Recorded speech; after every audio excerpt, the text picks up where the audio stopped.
Hi everybody, I hope everyone's doing well. This video I will be sharing with you guys my first impressions on the new released Makeup Forever Ultra HD Concealer. So if you guys are interested, do stick around.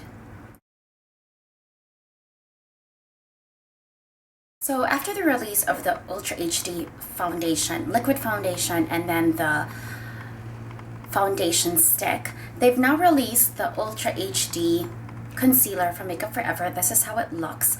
They come in two kinds of, I guess, shade ranges. One is an R-based shade range and one is for Y. R, I believe, is more for color correcting, and the Y shade ranges are more for brightening or concealing. So I don't really need that much of color correcting, and I do have foundations or concealers that I like for that. So to test this out, I wanted to try first the Y shade ranges, because what I really look for the most in terms of new concealers are brightening ones, especially for the under eye.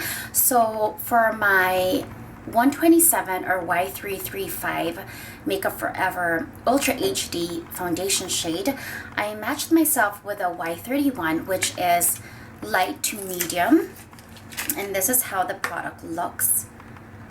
So I purchased this in Sephora Vancouver.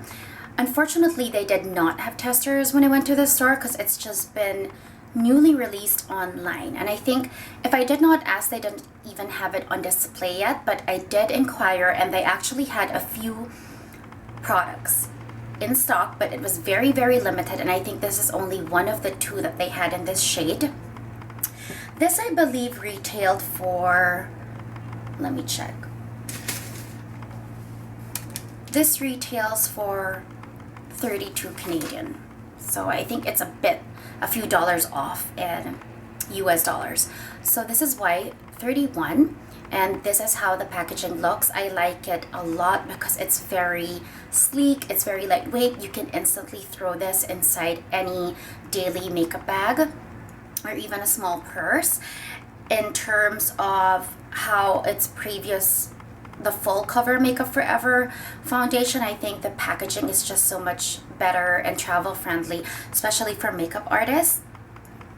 This is how the dispenser looks. It's a very fine point squeeze out tube, and I will show you guys the shade now. Ooh, that was a lot. This is Y31. And so I've pretty much done my face. I'm gonna reapply this. I did try this on slightly earlier, and I am gonna show you guys how it looks. So just a few in the back of my hand or on my finger, and a little of this really goes a long way. So I think this much I've dispensed is a lot. So I'm actually gonna put it as well on other areas that I want to conceal, because that was quite a bit. And what I'm gonna do now is, with my beauty blender, which is a bit damp,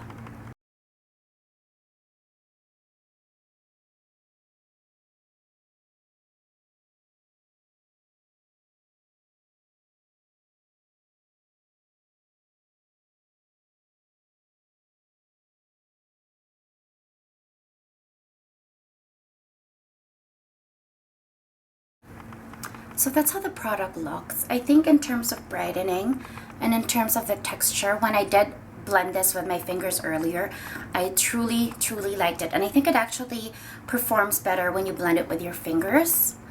But so what I'm gonna do now is check back with you guys. I'm just stepping out for a bit.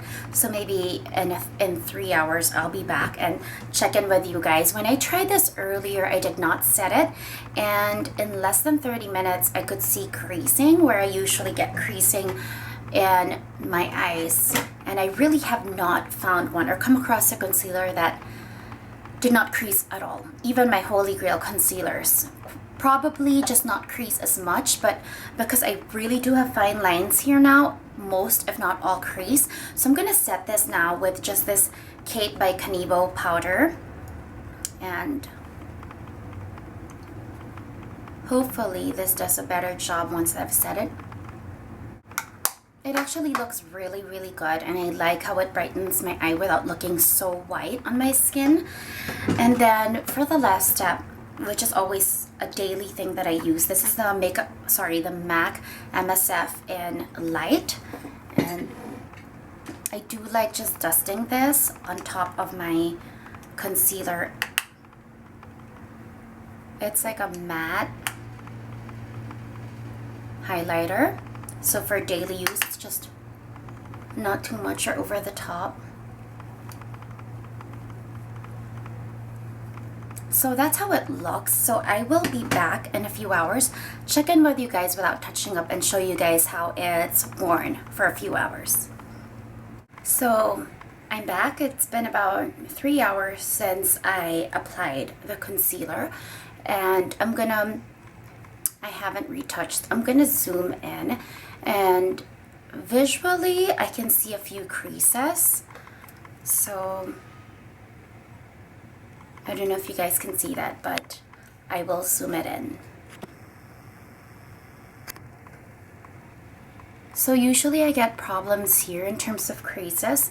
I don't know if you guys can see that. It's not extremely a lot, I would say, but there still is some creases you can see under my eye.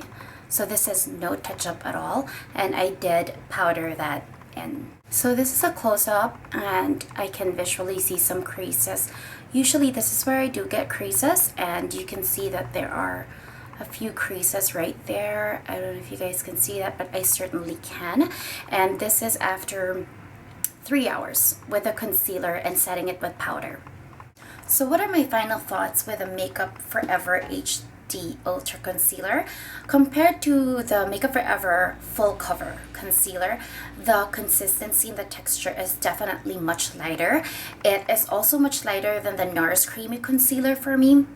I also think this really packs a punch in terms of coverage. You do need very, very little, but in terms of not creasing on the under eye or on my fine lines, unfortunately, after 3 hours, I still detect some creasing, and I did set it with powder. In fact, I did try to set it again with powder, but I already do still see some of the creasing.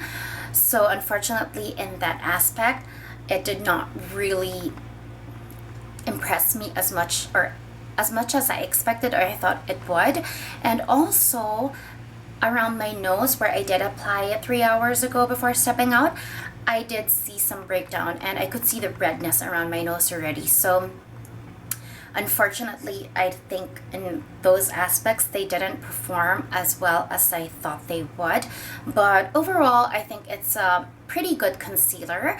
I think that the packaging is very functional and more friendly than their full cover concealer. I mean, it is so minute, you can literally just throw it even in an evening purse. And in terms of coverage, I think it is very, very good. So that is about it. I hope you guys found that interesting and informative. Thank you for watching, and I hope you guys have a great day or a great evening.